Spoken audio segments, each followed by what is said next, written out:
আসসালামু আলাইকুম বন্ধুরা। প্রাচীনকাল থেকেই নরসিংদী অর্থনীতিতে সম্পৃক্ত ছিল। তাঁত শিল্প এক প্রধান হাতিয়ার। নরসিংদীর মাধবদী হলো কাপড় উৎপাদন করার মূল কেন্দ্র। মাধবদী এলাকায় মানুষের প্রথম ব্যবসা হলো কাপড় উৎপাদন করা। যে কোনো ধরনের কাপড় এখানে উৎপাদন করা হয়। এই এলাকায় প্রচুর পরিমাণে টেক্সটাইল মিল রয়েছে। বাবুরহাট বাংলাদেশের সর্ববৃহত্তর পাইকারি কাপড়ের বাজার।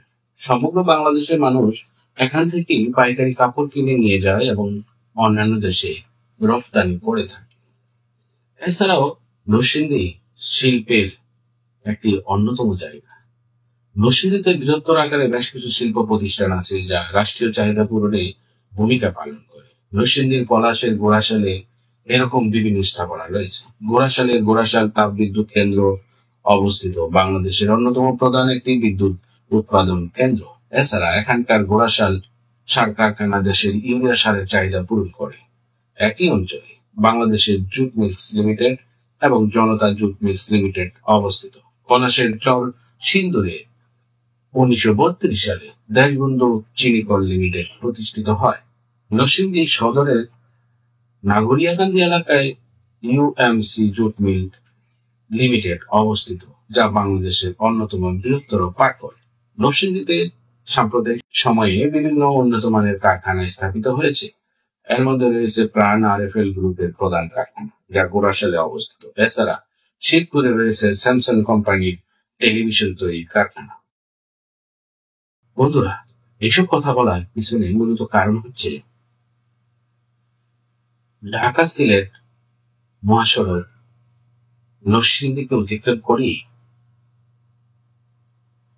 ঢাকার চিটাগং রোডের সাথে সংযুক্ত হবে। ইতিমধ্যে পুরাতন সড়ককে ভেঙে নতুন করে 6 লেনের মহাসড়ক তৈরি করা হচ্ছে, যা শিল্প ব্যবসা বাণিজ্যের এক সমৃদ্ধ ইতিহাস রচনা করবে। বন্ধুরা, আজকের ভিডিওতে আমরা নরসিংদীর অন্যতম ব্যস্ত নগরী, যেটি ইটাখোলা নামে পরিচিত, এই অংশ থেকে আমরা মাধবদী বাইপাস পর্যন্ত যাব।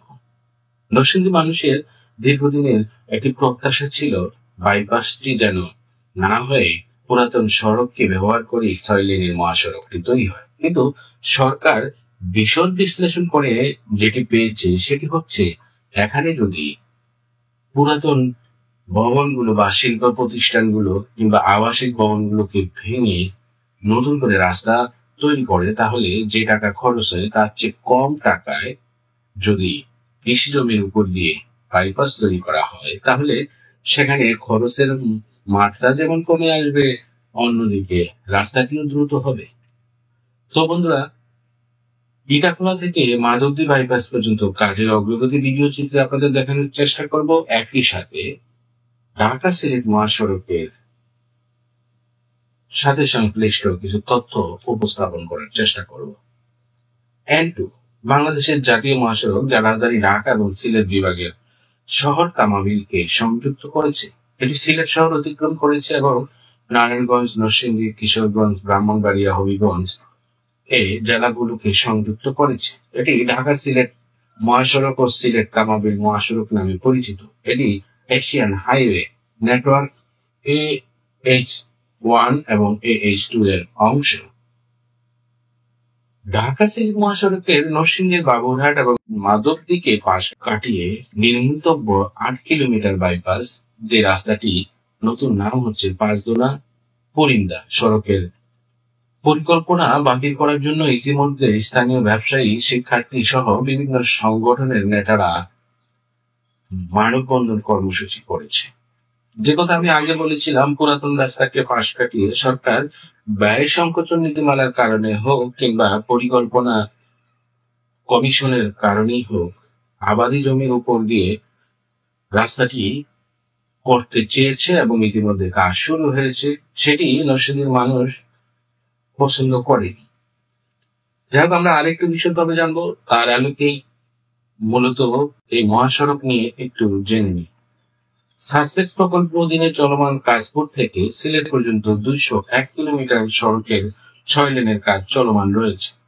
বিগত আওয়ামী লীগ সরকারের সুবিধাবাদীদের মদদে নরসিংদীর ইতিহাস, প্রাচ্যের ম্যানচেস্টার খ্যাত সেক্রেটারিয়েট বাগবাজার ও মাধবদীকে পাশ কাটিয়ে 8 কিলোমিটার সড়কে বাইপাস নির্মাণ করা হচ্ছে বলে অভিযোগ আছে, যার ফলে বিপুল পরিমাণ কৃষি জমি নষ্টের পাশাপাশি অঞ্চলের ব্যবসার ব্যাপক ক্ষতি হওয়ার সম্ভাবনা আছে বলে বিভিন্ন জনের মুখে মুখে শোনা যাচ্ছে।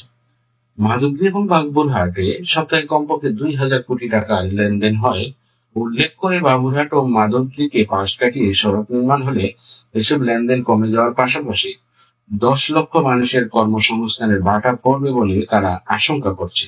বাস্তবতা হয়তো এরকমটি নাও হতে পারে, কারণ শিল্প প্রতিষ্ঠান যেখানে গড়ে ওঠে সেখানে মানুষ তার নিজের প্রয়োজনই আসে।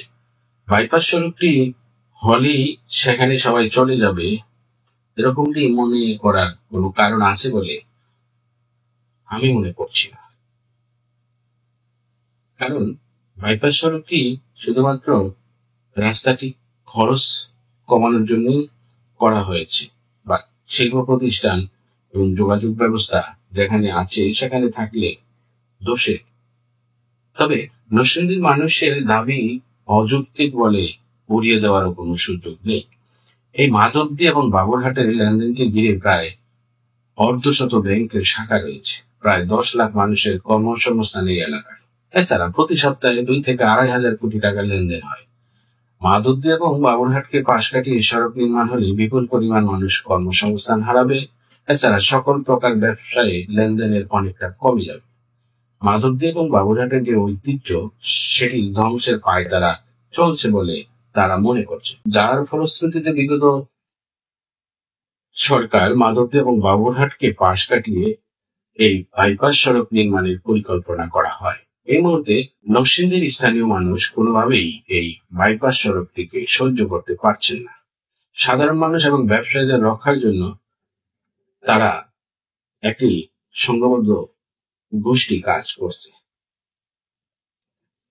তৎকালীন সরকারের আমলে সুবিধাভোগী কিছু গ্রুপ অফ ইন্ডাস্ট্রি তাদের ব্যক্তিগত ব্যবসাকে সম্প্রসারিত করার উদ্দেশ্যে তৎকালীন সরকারকে টাকা দিয়ে বাবুরহাট ও মাধবদীকে বাদ দিয়ে পাঁচদোনা মোড় থেকে বাইপাস সড়ক নির্মাণের চেষ্টা করেছে, এইরকম একটি অভিযোগ আমরা শুনতে পেরেছি।